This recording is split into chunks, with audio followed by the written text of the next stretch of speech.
Itu disebutkan itu Bung Karno berpidato. Yang merusak Indonesia ini adalah partai politik. Kalau bicara partai politik tentu bicara sistem ketatanegaraan, bicara sistem pemerintahan. Lalu partai politik itu ada di mana? Saya ulangi satu paragraf ceramah saya dari mimbar ini setahun yang lalu, bahwa Islam itu tidak mengajarkan sistem bernegara. Al-Quran dan Al-Hadis tidak ada sistem bernegara, tetapi mengajarkan bernegara. Sistemnya tidak diatur. Nabi pernah membentuk sistem, tapi tidak bisa dilaksanakan sekarang zaman Nabi itu. Sudah saya katakan dari majelis ini dulu. Apa katanya Pak, seluruh yang dilakukan oleh Nabi wajib diikuti. Iya, tetapi ikutannya tidak harus persis. Karena misalnya negara pada zaman Nabi itu tidak ada parlemen, tidak ada Mahkamah Agung, hakimnya ya Nabi sendiri, parlemennya ya Nabi sendiri, kepala negaranya Nabi sendiri. Itu dulu zaman Nabi. Sekarang kan tidak bisa begitu. Nabinya sudah tidak ada. Ya. Nabi itu sudah penutup para nabi. Tidak ada nabi lagi yang bisa menjadi parlemen, menjadi hakim agung dan sebagainya. Sebab itu lalu muncul fikih siyasah.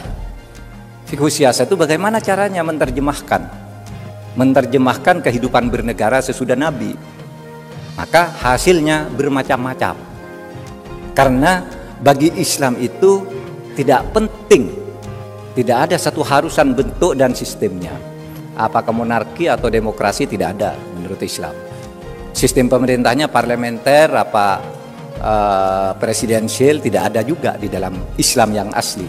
Tetapi sekarang di berbagai negara Islam itu ada semua, yang parlementer ada, yang presidensial ada, yang monarki ada, yang kesultanan ada, yang keamiran ada macam-macam. Karena Nabi memang tidak mengajarkan bentuknya, Al-Quran tidak mengajarkan bentuknya. Tidak juga mengajarkan khilafah sebagai bentuk khusus, tidak ada. Itu semua terjemahan sesudah Nabi wafat. Nah, saudara sekalian, maka sistem pemerintahan di dalam negara itu berubah dari waktu ke waktu dan dari tempat ke tempat. Kalau di dalam studi ilmu hukum itu diajarkan bahwa hukum merupakan refleksi dari kehidupan masyarakatnya. Kalau masyarakatnya beda, maka hukumnya beda, tata negaranya beda juga. Itu dalam hukum Islam. Atau di dalam hukum modern, bahwa hukum itu adalah resultante. Kata Casey Ware di dalam bukunya The Modern Constitution, hukum itu adalah resultante, kesepakatan menurut waktu dan tempatnya. Tempatnya beda, kesepakatannya beda. Waktunya beda, kesepakatan hukumnya beda. Hukum Indonesia bisa berbeda dengan hukum Saudi Arabia, berbeda dengan hukum Libya, berbeda hukum Tunisia, meskipun sama-sama kaum muslimin. Jadi ditafsirkan menurut kebutuhan lokalnya.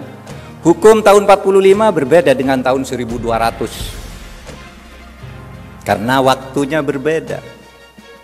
Hukum di Indonesia beda dengan hukum di Afrika karena budayanya berbeda. Tetapi prinsipnya bagi umat Islam itu ada yang sama, yaitu syahadat.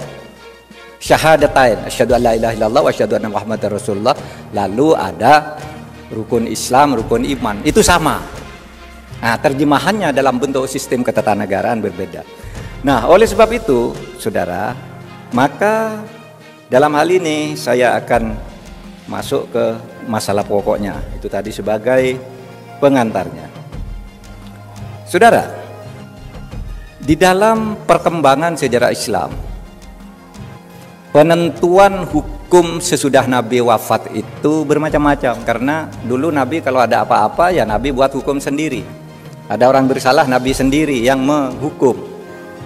Gitu. Tapi sesudah Nabi wafat tuh kalau ada sesuatu, misalnya sekarang ini ada tindak pidana korupsi. Zaman Nabi itu hanya ada dalil laknatullah alar rasyi wal murtashi. Allah melaknat orang korupsi dan menyuap.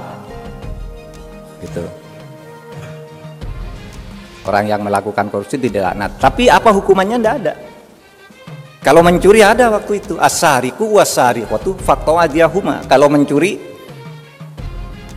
laki-laki dan perempuan potong tangannya. Itu hukum pada saat itu. Tapi korupsi kan bukan mencuri. Siapa yang mengatakan korupsi mencuri atau tidak mencuri? Apa hukumannya? Itu kemudian sudah tidak ada di Al-Quran, tidak ada di hadis. Terus gimana carinya dong? Ijtihad. Ijtihad itu artinya ulama mencari sendiri. Tapi dengan pedoman ijtihad itu istifrogul wus'i fi naili hukmin syar'iyyin bi thariqil istinbat minal kitabi was sunnah. Ijtihad itu artinya apa? Menggali, mencurahkan akal pikiran serius mungkin untuk menggali ketentuan hukum syara yang ada di Al-Quran dan Sunnah, karena tidak ada di dalam Quran dan Sunnah lalu digali apa maksud korupsi ini. Misalnya saya sekarang sedang mengurusi TPPO, bukan TPPU ya. Bukan, ini TPPO, tindak pidana penjualan orang. Iya, ini saya hari Kamis besok mau ke Batam, mau menindak ini karena ada pusat-pusat di mana orang tuh diberi paspor gratisan lalu dikirim ke luar negeri, kerja di kapal-kapal, kerja di luar negeri, tidak digaji, kalau meninggal dibuang di laut, tidak digaji, disiksa. Itu tindak pidana perdagangan atau penjualan orang. Zaman Nabi tidak ada tindak pidana penjualan orang. Gimana hukumnya coba? Siapa yang menetapkan hukum coba?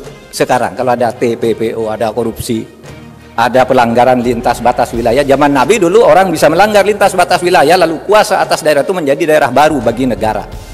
Sehingga kalau dikatakan Islam kok nyebrang ke Eropa, memang waktu itu tidak ada hukum internasional yang melarang. Siapa bisa menguasai wilayah, dia menjadi wilayah negaranya. Sehingga pada waktu Romawi menjadi dinasti yang sangat besar karena dulu tidak ada hukum internasional. Zaman Nabi Islam masuk ke Eropa, masuk ke Afrika. Itu pada waktu itu hidup bernegara memang begitu. Tapi sekarang tidak boleh. Siapa sekarang yang menetapkan aturan-aturan itu sesudah Nabi wafat?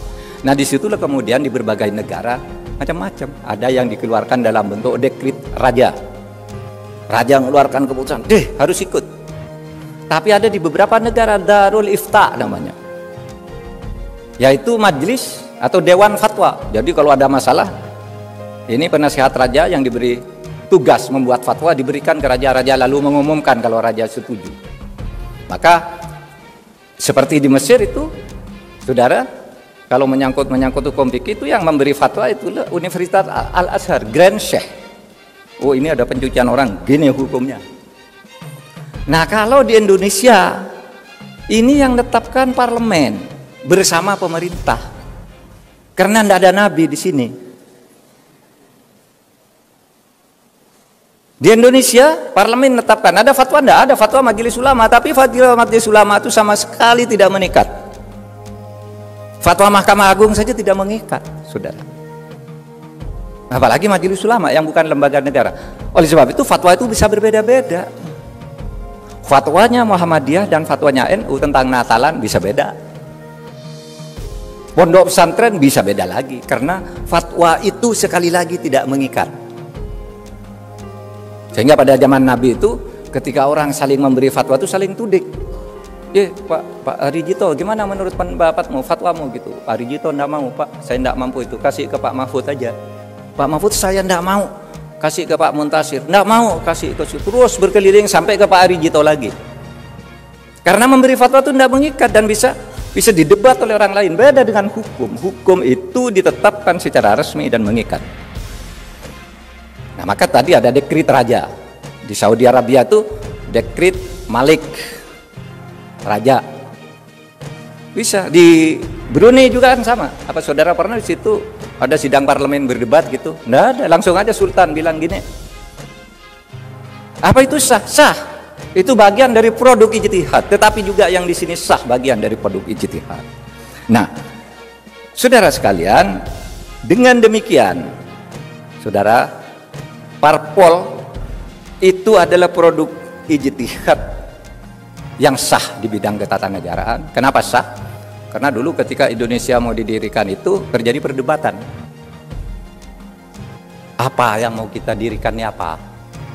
pada saat itu. Bentuknya apakah mau ikut mamlakah kerajaan seperti Saudi Arabia, ataukah mau ikut demokrasi? Terjadi perdebatan. Bung Karno usul kita bentuk negara republik. Republik itu demokrasi. Republik itu sebenarnya kata lain dari demokrasi. Respublika dan demos kratos atau kratein itu sama artinya. Pemerintahan bentuk republik kata Bung Karno. Yang lain usul enggak, bentuk monarki saja. Kerajaan. Akhirnya apa? Di voting. Di voting Bung Karno menang. Dari 62 anggota BPUPK, 55 orang dukung Bung Karno bikin negara republik. 6 orang dukung yang membuat kerajaan aja lebih bagus, lebih solid, lebih teratur sehingga semua keputusan langsung dilakukan oleh raja, tidak usah ribut-ribut. 1 orang abstain. Itu keputusan sidang BPUPK. Yokuritsu Sumbicho Sakai pada tanggal 10 Juli tahun 1945, 10 sampai 16 sidangnya. Nah, jadi menang nih demokrasi. Nah, kalau begitu demokrasi sudah menang sebagai produk perdebatan, itulah yang disebut produk ijtihad. Di dalam Islam itu disebut ijma' sukuti. Kesepakatan para ulama. Ya secara diam, tidak usah harus bilang iya, diam aja itu sudah sepakat, artinya ijma' sukuti. Karena pada waktu itu Islam sudah diwakili oleh Bagus Hadikusumo dari Muhammadiyah, Nasir, Kahar Musakir, Mas Mansur, NU-nya ada Hasyim Asy'ari, ada Wahid Hasyim, ada Kiai Maskur, ulama-ulama tuh ada Ali Irsyata dari mana aja. Sudah kita sepakat sekarang demokrasi. Di sini sah sebagai al-mitsaq. Negara ini negara al-mitsaq adalah negara kesepakatan. Negara kesepakatan, negara perjanjian. Kata Muhammadiyah Darul Ahdi was Syahadah, kata NU al-mitsaq itu sama artinya. Negara hasil perjanjian yang tidak boleh dilanggar. Siapapun yang melanggar itu bugot. Bugot itu memberontak dan harus ditumpas. Kecuali melalui jalan-jalan konstitusional, membuat kesepakatan baru. Siapa? Melalui konstitusional itu ya pemilu. Ikut pemilu lalu usulkan kesepakatan baru di situ. Nah, saudara, itulah fikih siasahnya, fikih politiknya. Nah, saudara sekalian, dengan demikian produk ijtihad yang disepakati di Indonesia ini adalah Negara Kesatuan Republik Indonesia yang berparlemen dan demokrasi perwakilan.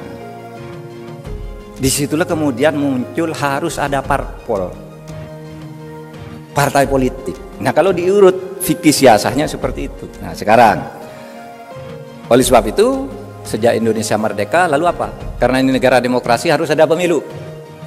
Ya, ditulis di situ dalam waktu 6 bulan di Undang-Undang Dasar aturan tambahan ditulis begini. Dalam waktu 6 bulan setelah perang Asia Timur Raya diselenggarakan pemilihan umum untuk memilih anggota DPR, MPR, Dewan Pertimbangan Agung. MPR, DPR, Dewan Pertimbangan Agung dan lain-lain lembaga negara lah. Pokoknya 6 bulan waktu itu. Karena apa? Karena ini negara demokrasi, harus ada pemilu. Nah, berdasar itu lalu pada tanggal 3 November pemerintah mengeluarkan maklumat wakil presiden tertanggal 3 November tahun 1945 yang isinya begini. Kepada seluruh rakyat Indonesia dipersilahkan membentuk partai politik yang sebanyak-banyaknya untuk menyalurkan aspirasi masyarakat berdasar kelompok aspirasinya. Bikin sebanyak-banyaknya nanti ikut pemilu, kata Bung Hatta. Nah, disitulah lalu bermunculan partai politik yang kemudian sesudah diseleksi pada tahun 55 ikut pemilu. Nah, disitulah masalah mulai terjadi. Hasil pemilu tahun 55. Ada DPR yang terbentuk, ada konstituante yang terbentuk. Konstituante bersidang di Bandung sejak bulan Maret tahun 56. Untuk apa? Membuat konstitusi baru, merumuskan ideologi negara yang baru. Karena waktu itu kan ribut tuh, kenapa kok dulu Piagam Jakarta kok enggak jadi Pancasila ya? Siapa ini yang mengubah? Terjadi perdebatan. Ya udahlah, nanti selesaikan di pemilu. Jadi pemilu 55 kita perdebatkan lagi ini. Terjadi perdebatan lagi. Mulai bulan Maret tahun 56 sampai bulan Juli tahun 59. 3,5 tahun berdebat. Ganti ideologi, ganti tidak. Nggak bisa tercapai. Sampai akhirnya apa? Timbul krisis politik di mana-mana. Partai politik saling gontok-gontokkan. Di suatu tempat membentuk front Islam, yang lain membentuk front Pancasila, yang lain membentuk barisan pendukung Soekarno. Bangsa ini mau pecah. Kesepakatan tentang konstitusi tidak dicapai. Pada akhirnya apa? Bung Karno mulai berpidato, ditulis di bukunya Herbert Fed, kita kenal nama ini, dan Lens Kestel, guru besar, tamu di sini sampai saya kuliah di sini tahun 90-an masih di sini. Menulis di buku Pemikiran Politik Indonesia 65 itu disebutkan di situ Bung Karno berpidato. Yang merusak Indonesia ini adalah partai politik. Bung Karno. Yang merusak Indonesia ini adalah maklumat wakil presiden 3 November tahun 45 yang menyuruh membentuk partai politik sehingga negara kacau kayak gini. Oleh sebab itu kemudian presiden mengeluarkan dekret presiden untuk menyelamatkan Indonesia, menghentikan kontroversi soal Piagam Jakarta dan Pancasila dan sebagainya.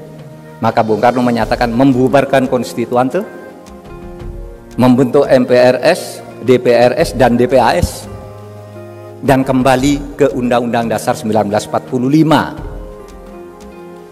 Nah, di situ timbul kontroversi sudah mulai terhadap partai politik ini.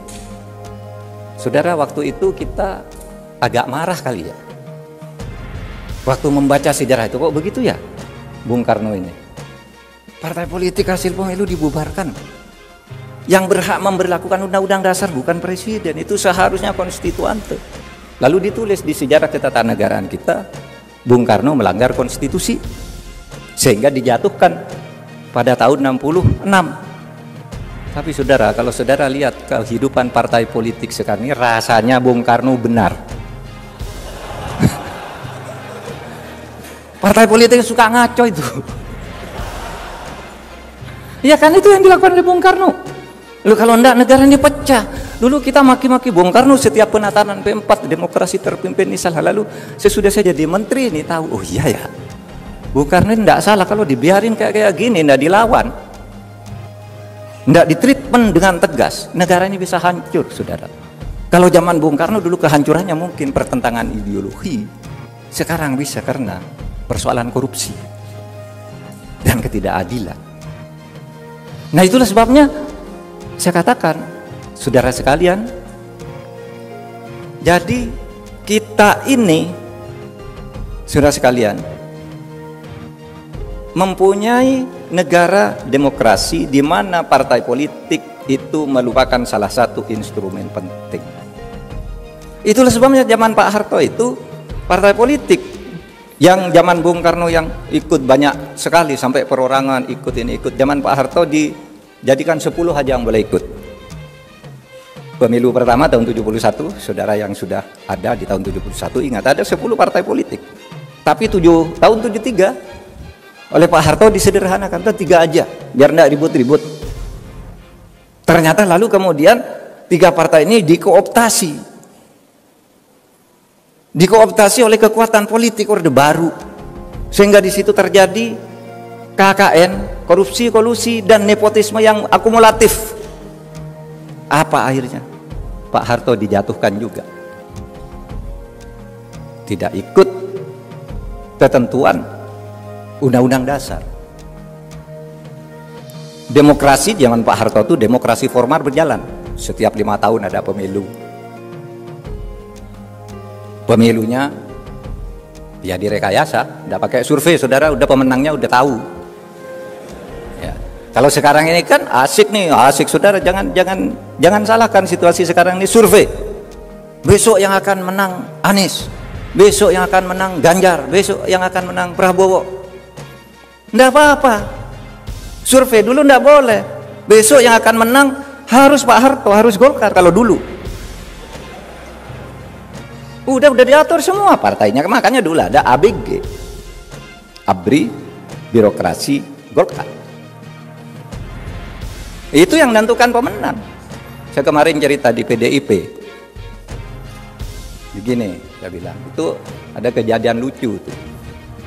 Menurut Undang-Undang Susduk MPR, DPR, dan DPRD, susunan kedudukan MPR, DPR, dan DPRD di tahun 1997 disebutkan bahwa DPR terdiri dari 11 fraksi dan setiap partai harus punya minimal 1 orang wakil di dalam fraksi itu. Tiba-tiba karena pemilunya tidak adil, bersemangat nih PDI waktu itu dipimpin Suryadi, Bu Mega juga ada masih menjadi bagian dari itu tapi udah pecah. PDI dikerjain. Apa? Di Sumatera Utara ternyata PDI hanya dapat 10 kursi. Di seluruh Indonesia hanya dapat 10 kursi dari sebelumnya 44 kursi. Tinggal 10 karena dikerjain sedemikian rupa, diteror pemilihnya, dicurangi. Akhirnya apa? Sesudah pemilu diumumkan kaget, loh. Ini kalau kursinya hanya 10 bertentangan dengan Undang-Undang Susduk. Kan katanya setiap komisi harus ada 1 wakil. Nih PDI hanya 10, terus siapa nih wakil satunya? Saudara ndak pakai pemilu ulang, tiba-tiba diumumkan oleh Gubernur Sumatera Utara Khairuddin Nasution. Di Sumatera terjadi kesalahan perhitungan sehingga PDI menjadi tambah 1 kursi, genap 11 sekarang. Ndak pakai pengadilan tuh langsung dapat kursi. Karena apa? Semuanya sudah direkayasa. Saudara pasti masih ingat. Baca media hasil pemilu tahun 97, pemilu terakhir Orde Baru. Nah sekarang kan nggak bisa begitu. Pemilunya sekarang sudah baik, saudara. Udah baik. Masih curang? Ya masih curang, tapi yang curang sekarang bukan pemerintah. Yang curang tuh partai-partai sendiri. Golkar mencurangi PAN, PAN mencurangi Golkar di tempat lain. Sehingga saling gugat. Nggak ada pemerintah. Loh, KPU nggak beres. KPU itu bukan pemerintah. KPU itu yang membentuk DPR. Hasil partai pemilihan orang-orangnya partai politik semua yang memilih. Ini pemilu yang sekarang. Tetapi saudara, dari liberalisasi politik yang seperti itu, kemudian lahir apa? Yang lahir adalah politik transaksional, politik biaya tinggi, sehingga sekarang orang karena pemerintah tidak ikut ngawasi bisa beli ke KPU di tingkat bawah. Di suatu tempat di Jawa Timur beli ke bupati itu yang ngatur lurah semua. Lurah itu yang kemudian ngatur suara untuk setiap orang, bukan hanya untuk setiap partai, untuk setiap orang.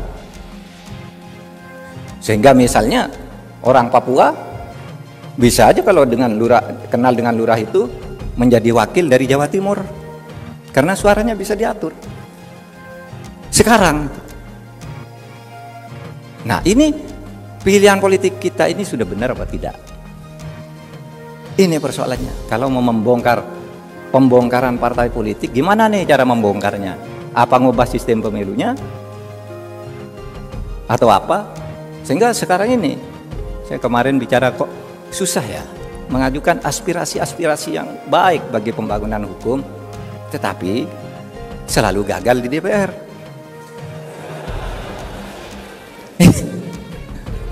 Lalu siapa ini yang salah? Ini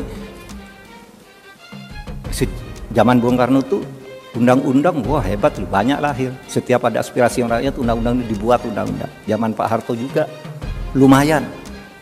Nah sekarang ini undang-undang penting, nggak bisa lahir. Parpolnya nolak, DPR-nya nolak. Ketika ditanya, DPR kok nolak? Dan kan bagus, bos.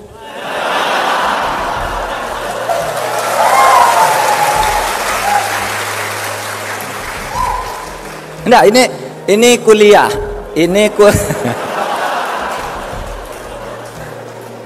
kuliah fikih politik. Fikhu siyasah ini, saudara. Nah, oleh sebab itu, bagaimana ya kita ini sekarang memperbaiki? Sehingga kalau saya rangkum yang tadi itu, pertama, di zaman demokrasi liberal dulu banyak parpol berkelahi, hampir membuat negara pecah. Bung Karno mengeluarkan dekret yang sudah direnung-renungkan sekarang, ternyata Bung Karno itu ada benarnya. Kalau enggak, waktu Bung Karno itu kan integrator, saudara. Kalau melihat bangsa mau pecah, ambil dia tindakan dengan risiko apapun, ambil. Tapi lu dianggap salah, menimbulkan apa? Oh, ini konstitusi tidak jalan, sehingga terjadi perdebatan di Orde Baru. Kita ini mau membangun stabilitas atau demokrasi? Kalau demokrasi seperti zaman Bung Karno tidak stabil. Kalau stabilitas dibangun, ekonomi tumbuh.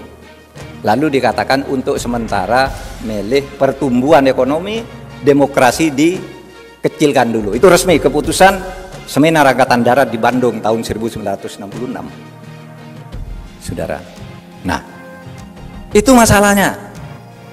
Kemudian di Orde Baru disederhanakan agar partai tidak terlalu banyak instruksi, modal asing susah masuk. Kalau tidak ada stabilitas, maka zaman Orde Baru hebat tuh, tumbuh ekonomi rata-rata setahun 7%. Tetapi karena demokrasinya tidak ditumbuhkan, kekuatan rakyat tidak dibangun, ketika terjadi krisis moneter, jatuh paling cepat dan sembuh paling lama. Negara lain juga kena tuh krisis moneter, tetapi mereka setahun 2 tahun udah pulih. Indonesia sampai bertahun-tahun tidak pulih dari krisis moneter waktu itu. Karena apa? Demokrasinya tidak dibangun, katanya karena ingin pertumbuhan.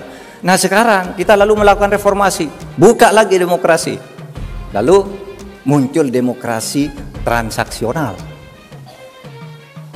Saya dulu kan di marah-marahi orang, demokrasi, saya bilang di Indonesia itu demokrasi transaksional, demokrasi uang. Mau kepala daerah itu tidak ada kepala daerah yang tidak dibiayai oleh cukong. Sebagus apapun ada yang biayai. Ya, enggak semuanya Pak, ya betul. Berapa? 84% kata KPK.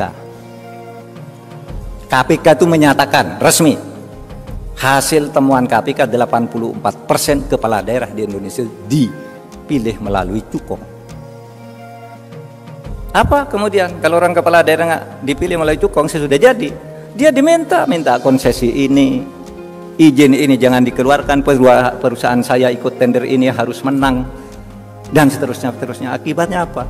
Banyak pertambangan liar, banyak IUP ganda. IUP itu izin usaha perusahaan penambangan ganda, sudah diberikan ke saya, diberikan lagi ke orang lain, ribut. Maka kemarin sangat mengagetkan ketika indeks persepsi korupsi kita turun anjlok. Itu Pak Jokowi udah membangun dengan baik, naik terus. Sejak ini sampai mencapai 38, tiba-tiba anjlok ke 34. Kaget kan?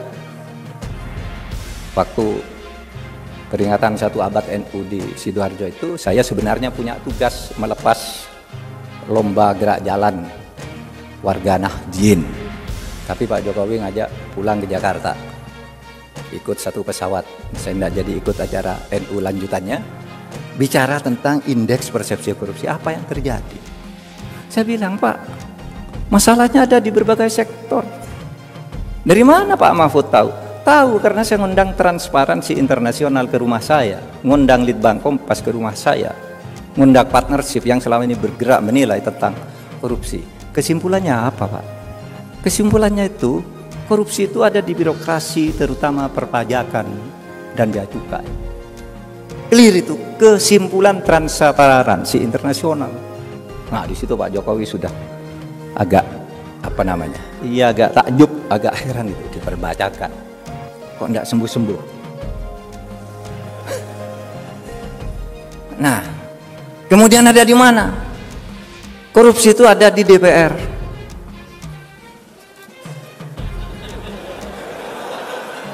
Apa bentuknya di DPR itu? Ya bentuknya konflik of interest. Anggota DPR ada yang merangkap perusahaan ini, perusahaan itu, lalu ketika menyusun anggaran, itu proyek ikut nitip. Ada lagi berfungsi ganda, konflik of interest. Menjadi lawyer kemudian ikut ngurus perkara orang. Itu temuan transparansi internal. Yang ketiga di pengadilan. Kasus-kasus dibayar. Ada Pak, ada, itu udah ditangkap tuh. Di Mahkamah Agung ini ada 4 hakim agung ditangkap sekarang. Bayar. Perkaranya udah jatuh. Kan perkara udah dijatuhkan itu enggak bisa diubah. Saudara. Hakimnya aja ditangkap. Itu katanya di Mahkamah Agung. Dan itu internasional, saudara. Investor-investor asing yang memberitahu itu, Pak, kalau kami urusan tuh harus ke DPR bayar sekian, ke pajaknya kena sekian, dinego sesudah ini ditawar begini, sudah kami mau bayar pajak penuh, tapi diminta udah turun aja, tapi sisanya dibagi. Udah tahu semua catatannya, saudara. Sehingga wah, kok enggak sembuh-sembuh ya? Gitu yang muncul. Ini yang harus kita perbaiki di dalam ketatanegaraan kita, yang pada sore hari ini kita bicara tentang parpol.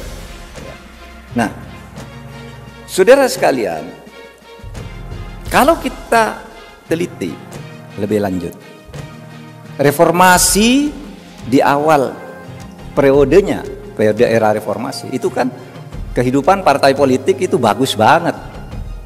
Pemilu terbaik sesudah Orde Baru adalah pemilu era reformasi pertama tahun 99, di mana PDIP menang mutlak dibandingkan yang lain lah, 36%.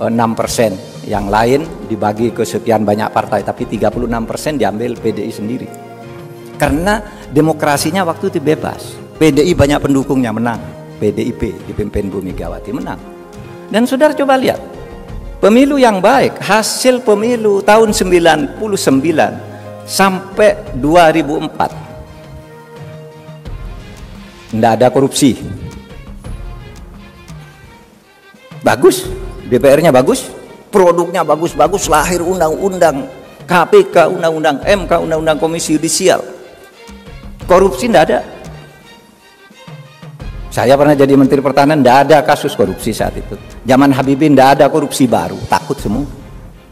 Jangan Mbak Mega juga korupsi, tidak ada. Mungkin ada persoalan penjualan aset yang apa? Ya itu kan bukan korupsi, bisnis. Tapi korupsi yang bersungguh-sungguh kemudian muncul sesudah tahun 2004 dan seterusnya. Di situ mulai timbul politik uang, saudara. Jadi apa? Terjadi pergeseran. Saya pernah melakukan studi, setiap perubahan suatu rezim, suatu era, hukum itu berjalan baik, tapi sesudah sekian lama hukum menjadi jelek karena kontrolnya berubah. Coba awal kemerdekaan bagus tuh hukumnya, tapi lama-lama timbul konflik. Awal demokrasi terpimpin, semua tertib, tapi lama-lama terjadi kesenangan berkepanjangan. Awal Orde Baru hebat, kebebasan pers, undang-undang DPR apa diatur semua, bagus awalnya.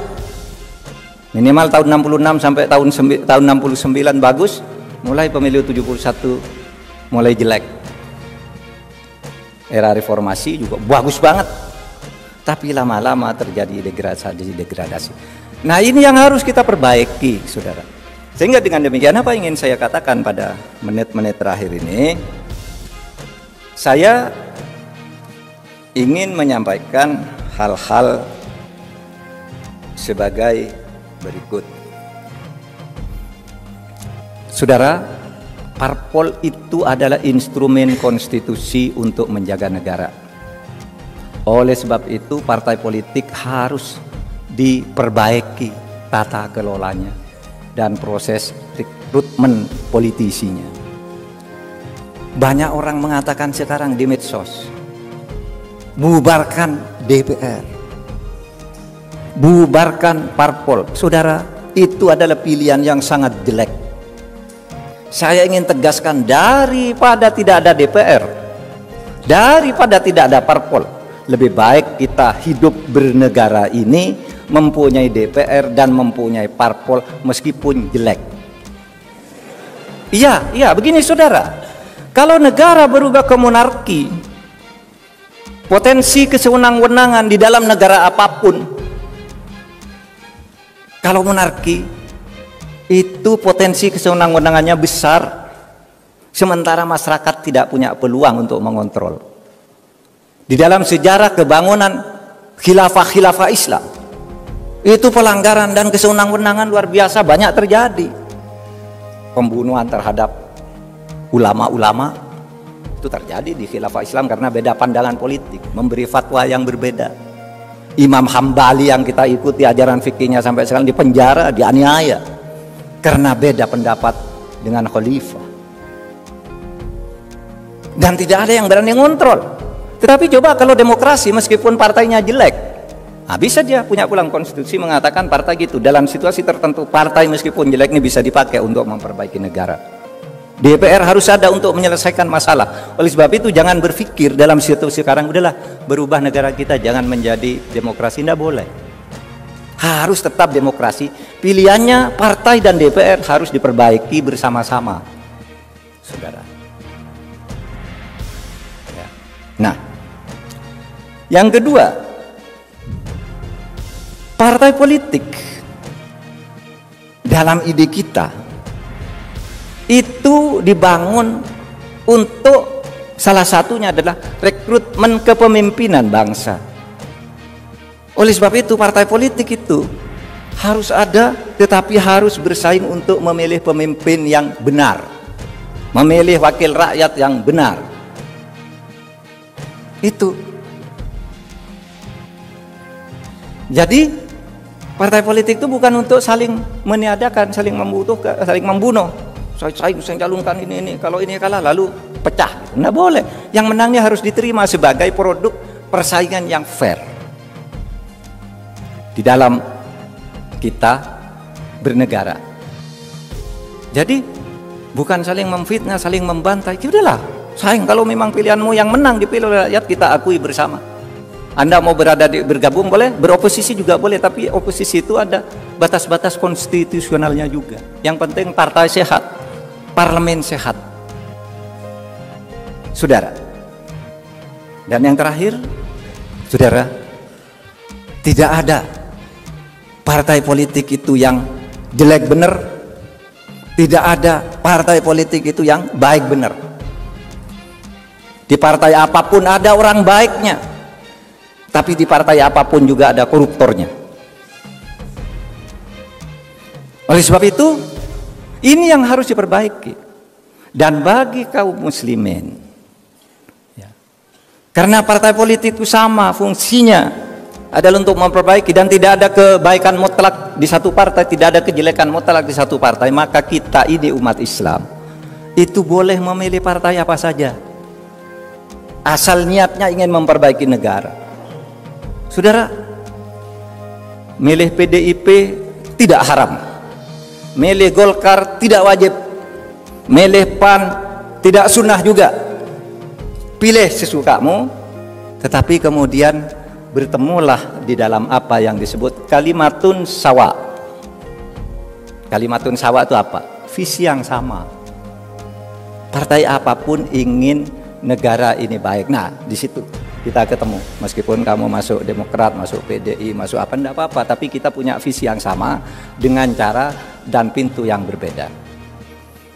Saya tutup ini dengan satu ayat, kisah Nabi Yakub ketika suatu saat anak-anaknya tertangkap di Mesir oleh aparat penegak hukum Raja Mesir, yaitu Yusuf. Anak-anaknya Yakub datang ke Mesir minta jatah karena waktu sedang terjadi pacaklik, lalu diangkat oleh Nabi Yusuf. Panggil tuh orang-orang tuh ke situ. Kata Nabi Yusuf melihat saudaranya, dipanggil, ditanya, kamu dari mana? Saya dari Kanaan. Siapa ayahmu? Yakub. Nabi Yakub itu ayahnya sang raja ini sendiri. Terus saudaramu selain kamu siapa? Yang selain saya masih ada satu anak kandung saudara kami, yaitu Bunyamin. Bunyamin tidak ikut ke sini karena menemani ayah saya yang sekarang ini buta karena menangis terus sejak anaknya Yusuf hilang karena dibuang ke sumur itu, lalu dianggap hilang, itu nangis. Nah begini, kamu saya pulangkan, bilang ke ayahmu saya ingin ketemu Bunyamin, bawa ke sini Bunyamin. Terus apa? Anak-anak itu minta ke ayahnya, Yakub tidak boleh. Saya tidak izinkan Bunyamin dibawa menghadap Raja Mesir. Kenapa? Saya khawatir terjadi seperti Yusuf kalau kamu yang bawa. Kenapa? Dulu Yusuf katanya akan kamu jaga, ternyata hilang, tenggelam di sumur. Sekarang kamu bawa Bunyamin lagi, tidak boleh. Kata Yakub, Abah katanya, ini raja yang minta, ada perlu, dan ini menyangkut juga kebutuhan-kebutuhan kita, kebutuhan ekonomi masyarakat kita di Kanaan ini. Kami harus bawa adik Bunyamin ini. Baik, kalau gitu kamu bersumpah bahwa kamu akan melindungi Bunyamin sampai ketemu Raja Yusuf, lalu kembali lagi ke saya. Bersumpah mereka. Lalu apa yang dikatakan oleh Yakub? Ini bunyinya.